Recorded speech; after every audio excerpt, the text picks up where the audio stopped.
যে সমাজ, যে গোত্র, যে জাতি নিজের ইতিহাসকে ভুলে যায়, নিজের বাপ দাদের কুরবানিকে ভুলে যায়, সেই সমাজকেও মানুষ ভুলিয়ে দেয়, সেই সমাজকেও মানুষ ভুলিয়ে দেয়। আজকে জেনে রাখেন, আজকে বলেন এই সামনে 15ই আগস্ট আসছে, আর মাত্র 1 মাস পর, আজকে 1 মাস পর 15ই আগস্ট আছে।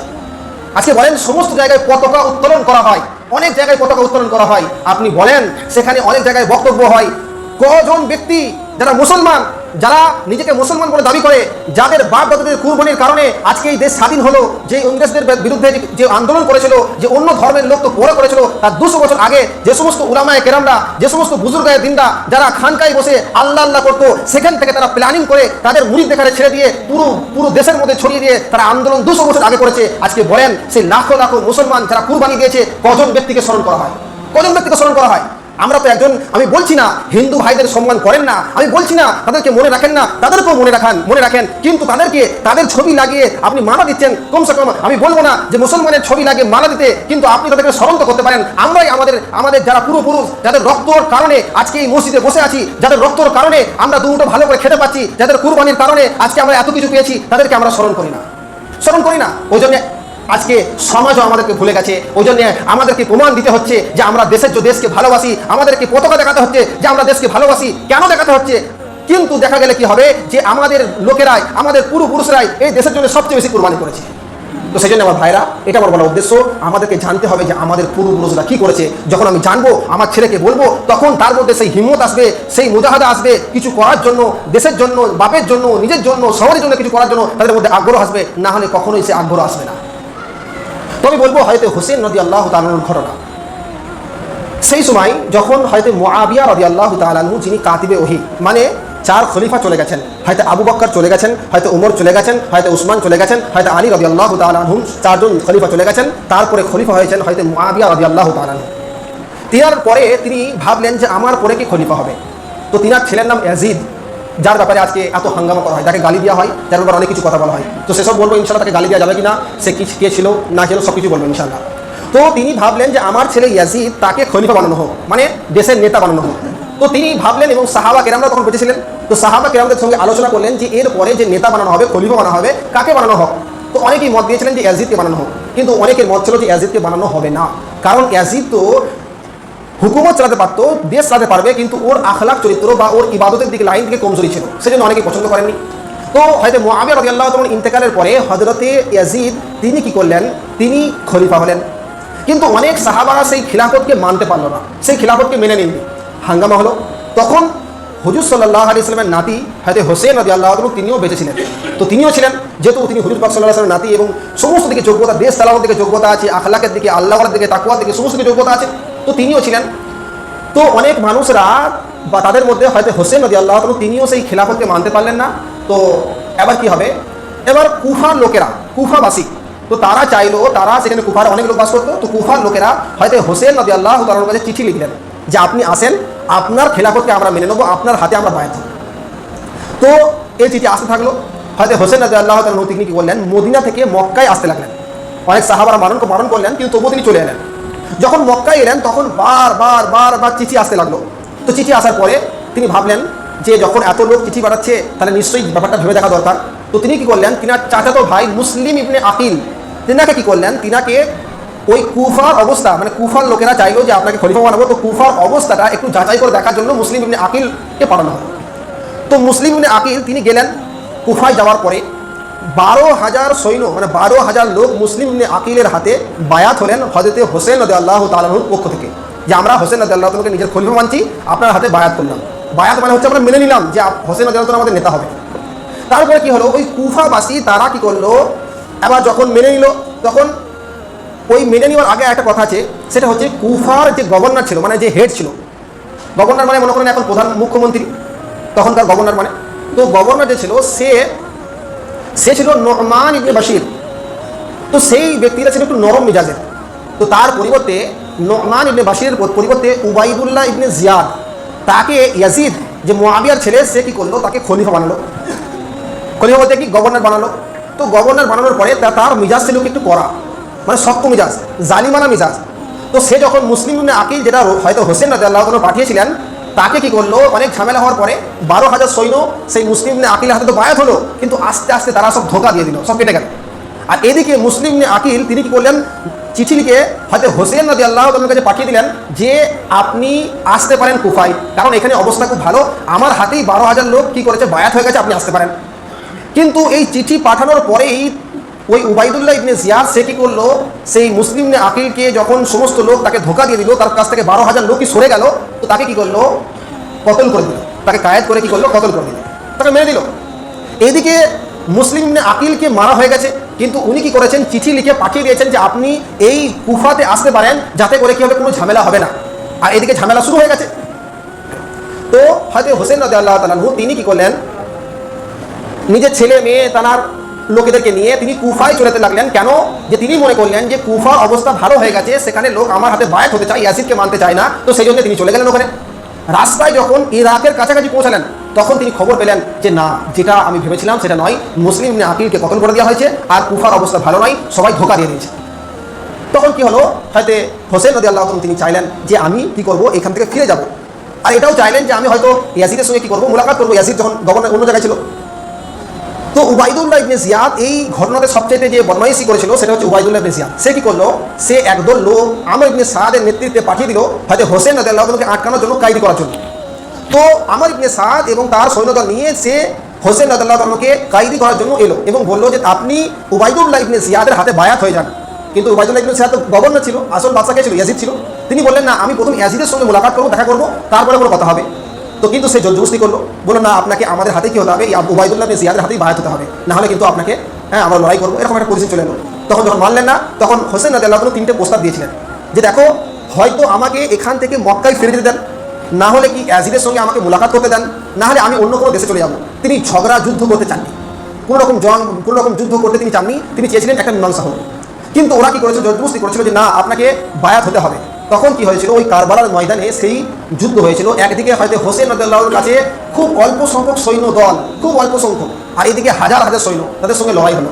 হয়তো হোসেন রাদিয়াল্লাহু তাআলা তিনি হুজুর পাক সাল্লাল্লাহু আলাইহি ওয়াসাল্লামের নাতি ছিলেন, তিনার মেয়ে ফাতেমা রাদিয়াল্লাহু তাআলা আনহার সন্তান। তো সেই নাতির সঙ্গে কারা ঝগড়া করছে, তারাও সব মুসলমান। এই ইতিহাসের পাতায় একটা এমন ঘটনা যেটা মানুষ শুনলেই দুঃখ ছাড়া আর কিছু পায় না। সবচেয়ে খারাপ ঘটনা এই ঘটনা যে একজন মুসলমান, যাদেরকে নবী সাল্লাল্লাহু আলাইহি ওয়াসাল্লামের জন্য কেঁদেছেন, যাদেরকে অনেক কিছু দিয়েছেন, সেই মুসলমানরা কি করলো, নবী সাল্লাল্লাহু আলাইহি ওয়াসাল্লামের নাতি, জানের টুকরো, নবী সাল্লাল্লাহু আলাইহি ওয়াসাল্লামের রক্ত, সেই নাতিকে কি করলো, কতল করলো। তখন যুদ্ধ হওয়ার পরে সমস্ত আহলে বায়েত যে হোসেন রাদিয়াল্লাহু তাআলার সমস্ত লোকেদেরকে মেরে দিলেন। তারপরে শুধুমাত্র বাকি রইল হয়তো হোসেন রাদিয়াল্লাহু তাআলা। তো ওর মধ্যে কিছু ছিল, শয়তান ছিল। তো কেউ হোসেন রাদিয়াল্লাহু তাআলাকে মারতে সাহস পায় না, কারণ সবাই ভয় করছে যে ইনি তো নবীর নাতি, যে নবীর উপরে আমরা ঈমান এনেছি, সেই নবীকে মারবো, সেই নবীর নাতিকে মারবো। কেউ হিম্মত করলো না। কিছু লোক ছিল, তার মধ্যে একজন সীমার নাম ছিল, তো সে কি করলো, গালি দিতে লাগলো যে এ তো আমাদের দুশ্মন, কেন মারবে না, উল্টো পাল্টা বলতে লাগলো। তখন একজন কি করলো, হয়তো হোসেন রাদিয়াল্লাহু তাআলার বুকে খঞ্জর মারলো, এদিক থেকে ওদিক হয়ে গেল। আর একজন কি করলো, তলোয়ার নিয়ে তার গলায় মারলো। তারপরে কি হলো, তার ধরটা তার মাথা থেকে আলাদা হয়ে গেল। এই বহুতই দুঃখজনক ঘটনা যে নবী সাল্লাল্লাহু আলাইহি ওয়াসাল্লাম হোসেন কত ভালোবাসতেন, সেই হোসেন রাদিয়াল্লাহু তাআলাকে কারবালার ময়দানে শহীদ করা হয়েছে। তারপরে সেই মাথাটাকে নিয়ে যাওয়া হলো উবাইদুল্লাহ ইবনে জিয়াদ, যে গভর্নর ছিল, কুফার গভর্নর ছিল, তার কাছে নিয়ে যাওয়া হলো। সে এত জঘন্য কাজ করেছে, সে লাঠি দিয়ে সেই নবী সাল্লাল্লাহু আলাইহি ওয়াসাল্লামের নাতি হোসেন রাদিয়াল্লাহু তাআলা সেই মাথাতে আঘাত করেছে। একজন সাহাবী পাশে আছেন, তিনি বলছেন, হয়তো কিছু কোনো রিওয়ায়াতে বলা হয়েছে হয়তো আনাস রাদিয়াল্লাহু তাআলা, তিনি বলছেন যে তুমি কাকে ব্যঙ্গ বিদ্রুপ করছো, কাকে তুমি অপমান করছো, জানো রেখে এটা তো নবী সাল্লাল্লাহু আলাইহি ওয়াসাল্লামের নাতি। এই যে ঠোঁটে তুমি আঘাত করছো, যে শরীরে মাথায় তুমি আঘাত করছো, এই শরীরে, এই মুখে, এই ঠোঁটে আমি বারবার দেখেছি যে নবী সাল্লাল্লাহু আলাইহি ওয়াসাল্লাম যে ঠোঁটে চুম্বন করেছেন, সেই ঠোঁটে তুমি আঘাত করছো। তো কিন্তু সেই উবাইদুল্লাহ ইবনে জিয়াদ সে কিন্তু সেই হোসেন রাদিয়াল্লাহু সঙ্গে খুবই খারাপ ব্যবহার করেছিল। তো আল্লাহ তাআলাও দেখিয়েছে, এমন নয় আল্লাহ তাআলা তার প্রিয় বান্দাদেরকে শহীদ তো করান, কিন্তু যারা তাদের সঙ্গে যুদ্ধ করে তাদেরকে ছেড়ে দেন না। আল্লাহওয়ালা ব্যক্তির সঙ্গে যুদ্ধ করা এটা কোনো কম কথা নয়। তো কি হলো, ঠিক 5 বছর পর সেই হোসেন রাদিয়াল্লাহু তাআলাকে যে কুফার মসজিদে নিয়ে আসা হয়েছিল, একটা প্লেটের উপর তার মাথাকে রাখা হয়েছিল, আজ তার সঙ্গে খারাপ ব্যবহার করেছিল, যে ব্যবহার করেছিল সেই উবাইদুল্লাহ ইবনে জিয়াদ। 5 বছর পর মুক্তার সাকাফি তার সঙ্গে যখন লড়াই হয়, সেও কি করেছিল, সেই উবাইদুল্লাহ ইবনে জিয়াদের মাথাটা কেটে ওই কুফার মসজিদে ওই জায়গায় রেখেছিল এবং সেখানেও তার সঙ্গে খারাপ ব্যবহার করেছিল। এমন নয় যে ছেড়ে দেওয়া হবে, আল্লাহ ছেড়ে দিন। যেমনভাবে হয়তো হোসেন রাদিয়াল্লাহু সঙ্গে ব্যবহার করা হয়েছিল, ঠিক তেমনই সেই যে ব্যবহার করেছিল উবাইদুল্লাহ ইবনে জিয়াদ, তার সঙ্গে একই ব্যবহার করা হয়েছিল। সেজন্য আমার ভাইরা, এই ঘটনা আরও লম্বা ঘটনা, তো তো মোটামুটি আমরা সংক্ষিপ্ত বুঝতে পারলাম যে হয়তো হোসেন রাদিয়াল্লাহু আনহুকে চক্রান্ত করে কুফার লোকেরা তাকে বায়াত করার একটা প্রলোভন দিয়ে তাকে কি করেছে, কতল করা হয়েছে। আর এটা আল্লাহর তরফ থেকে ফয়সালা হয়ে গেছিল, কিছু করার নেই। কারণ নবী সাল্লাল্লাহু আলাইহি ওয়াসাল্লামের পরে একটা হাদিসে আছে যে নবী সাল্লাল্লাহু আলাইহি ওয়াসাল্লাম বলছেন যে আমি আমার এই নাতির ব্যাপারে ওহী এসেছে যে সে কি করবে, আমার উম্মতেরা আমার নাতিকে শহীদ করবে। আর আমি দেখতে পাচ্ছি কারবালার ময়দানে যে সমস্ত জায়গায় হোসেন রাদিয়াল্লাহু আনহু রক্ত পড়েছিল সেই সমস্ত জায়গায় আমি মাটিকে লাল রং দেখতে পাচ্ছি, রক্ত দেখতে পাচ্ছি। সে দেখতে পেয়েছেন? এই ছিল সেই ঘটনা। তার মানে ভালো করে বোঝেন, তার মানে আমি মানছি যে হোসেন রাদিয়াল্লাহু আনহুকে সত্যি করে খুবই মর্মভাবে তাকে হত্যা করা হয়েছিল, সেই ঘটনা সত্যি খুবই দুঃখজনক। কিন্তু তার মানে এই নয় যে আমাদেরকে ওরকমভাবে মাতম করতে হবে, ওরকমভাবে চিল্লাতে হবে। কারণ হোসেন রাদিয়াল্লাহু আনহু তিনি যেমন হুজুর পাক সাল্লাল্লাহু আলাইহি ওয়াসাল্লামের নাতি, ঠিক মনে করেন যে নবী সাল্লাল্লাহু আলাইহি ওয়াসাল্লাম তো ইন্তেকাল হয়েছে, তিনার জন্য তো আমরা মাতম করি না। তিনার বড় বড় খলিফা হয়তো আবু বকর রাদিয়াল্লাহু তাআলা তো ইন্তেকাল হয়েছে, তার জন্য তো আমরা মাতম করি না। হযরতে ওমর রাদিয়াল্লাহু তাআলাকে জিলহজ মাসে কতল করা হয়েছে নামাজ পড়া অবস্থায়, তার জন্য তো আমরা মাতম করি না। হয়তো উসমান রাদিয়াল্লাহু তাআলাকে জিলহজ মাসে কতল করা হয়েছে, শহীদ করা হয়েছে, তার জন্য আমরা মাতম করি না। হয়তো আলী রাদিয়াল্লাহু তাআলাকে রমজান মাসে কতল করা হয়েছে, তার জন্য আমরা মাতম করি না। কেন করি না? আপনি যদি করতে চান তাহলে আমি বলবো আমাদের যে মহাপুরুষ সাহাবী নবী রসুল যারা আছেন, কোনো এমন দিন এমন মাস নেই যেদিনে কোনো নবী কতল হয়নি, যেদিনে কোনো নবী আল্লাহর কাছে যায়নি। কোনো সাহাবা প্রত্যেকটা মাসে কোনো না কোনো মাসে বদরের যুদ্ধ, উহুদের যুদ্ধ, খন্দকের যুদ্ধ, এগুলো তো কোনো না কোনো মাসে হয়েছে। সেই সময়গুলো আমরা দেখতে পাবো যে প্রত্যেকটা মাসে কোনো না কোনো সাহাবী কতল হয়েছে, কোনো না কোনো মহাপুরুষ কতল হয়েছে। তাহলে আমরা যদি মাতম করতে চাই, আমরা যদি চিল্লাতে চাই, আমি বলবো আমাকে প্রত্যেকটা মাসে চিল্লাতে হবে, প্রত্যেকটা মাসে মাতম করতে হবে। না হলে কিন্তু শুধুমাত্র একদিন মাতম করলে চলবে না।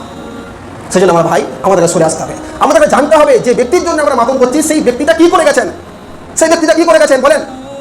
সেই ব্যক্তিটা তিনি তার শত্রুদের সামনে মাথা নত করিনি, শুধু ইসলামের জন্য মাথা নত করিনি। আজকে আমরা যারা হোসেন রাদিয়াল্লাহু আনহু জন্য কাঁদছি, তারা তার কালচারকে কতটা ফলো করেছি, তার কথাকে কতটা মেনেছি। আজকে যদি আমার গ্রামে কোনো ঝামেলা হয়, কোনো ব্যক্তি যদি কাউকে মারে, আমরা তার পাশে দাঁড়িয়েছি কিনা। প্রথমে আমি দেখবো এই লোকের পেছনে কোন পার্টি আছে, এই লোকের পেছনে কোন পার্টি আছে। আমি দেখবো যার পার্টি মজবুত, যে পার্টি দলের বেশি লোক আছে, আমি তার দলে হয়ে যাবো, তার বিরুদ্ধে কথা বলবো না। আমি ভাববো আমার ছেলে বলবে, আমার মেয়ে বলবে, আমি ভাববো যে আমি যদি বলতে যাই কালকে আমাকে ধরে মারবে, আমাকে পুলিশে নিয়ে যাবে, আমাকে জেলে বন্দি করা হবে। সেই সময় আমার আওয়াজ ওঠে না। কিন্তু হয়তো হোসেন রাদিয়াল্লাহু আনহু তিনি আওয়াজ তুলেছেন, নিজের মৃত্যুকে কবুল করেছেন, কিন্তু শত্রুর কাছে মাথা নত করেনি, শত্রুর কাছে মাথা নত করেনি।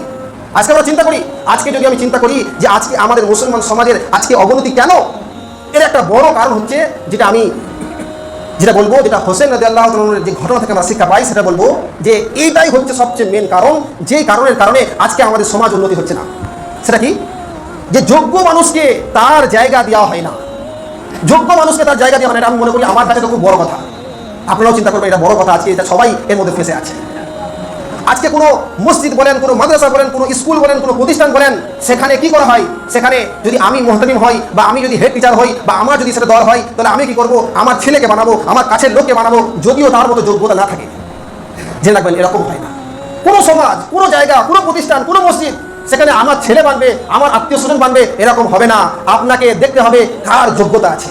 আপনি স্কুল তৈরি করেছেন, সেখানে ভাবতে হবে এখানের মধ্যে কার যোগ্যতা আছে। যার যোগ্যতা হোক, চাই আমার সে আত্মীয় হোক বা না হোক, তাকে আপনি স্কুলের হেড বানান। আপনার মাদ্রাসা আছে, আপনি মাদ্রাসায় হেড কাকে বানাবেন? আপনার সম্পর্ক আছে বলে, আপনার গ্রামের লোক বলে না, যার যোগ্যতা আছে তাকে বানান। হতে পারে তার বাপ অতটা প্রাধান্য, তার বাপের অতটা সম্মান নেই, তার বাপকে কেউ চেনে না, জানে না, কিন্তু ছেলে যোগ্যতাপূর্ণ, তার ছেলের কাছে ইলম আছে, শিক্ষা আছে, জ্ঞান আছে, টাকা পয়সা নেই তো কি হয়, তাকে আপনি আপনার দলের সর্দার বানান, আপনার গ্রামের নেতা বানান, দেখবেন কাজ হবে। আজকে আমরা কি করেছি প্রত্যেকটা জায়গায়, মসজিদের কমিটির মেম্বার কে হবে? যার কাছে বেশি টাকা আছে। আমি কারো খাস করে বলছি না, আমার মসজিদের অবস্থা এক, প্রত্যেকটা মসজিদের অবস্থা এক, বলার অধিকার নেই যে কে হবে মেম্বার, কে হবে নেতা, কে হবে মোতাওয়াল্লি। যার কাছে বেশি টাকা আছে, জেনে রাখবেন, যার কাছে বেশি টাকা আছে তাকে যদি মোতাওয়াল্লি বানান, তো আপনার মসজিদ সুন্দর হবে, আপনার মসজিদে টাইলস আসবে, আপনার ওযুখানা ভালো হবে, আপনার মসজিদের পাকা ভালো হবে, আপনার মসজিদে এসি লাগবে। কিন্তু আপনি যদি একজন আল্লাহওয়ালাকে বানান, একজন আলেমকে বানান, যে কমসে কম মসজিদের হককে জানে, আল্লাহর হককে জানে, ইমামের হককে জানে, যাকে বানাবেন তার কথাকে অনুসরণ করবেন, তো শুধুমাত্র আপনার এই বিল্ডিং বাড়বে না, বরং এই মসজিদের মধ্যে শিক্ষা হবে, দিনের প্রচার হবে, আপনার ছেলেরা এই মসজিদ থেকে হাফেজ বানবে, কোরআনের শিক্ষা নেবে। কিন্তু যদি আপনি টার্গেট বানান টাকাকে দেখেন, তাহলে আপনার মসজিদে টাকা ঢুকবে, অন্য কিছু ঢুকবে না।